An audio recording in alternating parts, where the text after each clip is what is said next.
eu aceito ajuda. Mas se não quiser ajudar, tá ótimo também, tá ligado? Porque tem gente que ajuda e depois passa na cara, então eu não quero essa sua ajuda. Tem muita gente que precisa de ajuda. Um carinho, um apoio, ou só um simples abraço, tá ligado? Mas isso tá muito difícil hoje em dia. As pessoas só pensam nelas mesmas, entendeu, mano? A união não tem feito presente nem nas famílias hoje em dia, infelizmente. Mas faça a sua parte. Não fique esperando a ajuda dos outros. Ajude quem você puder.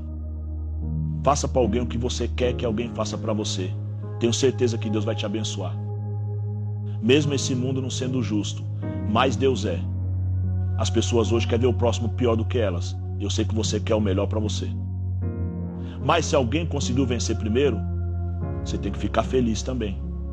Entendeu, mano? Tem que dar os parabéns e aplaudir se for preciso.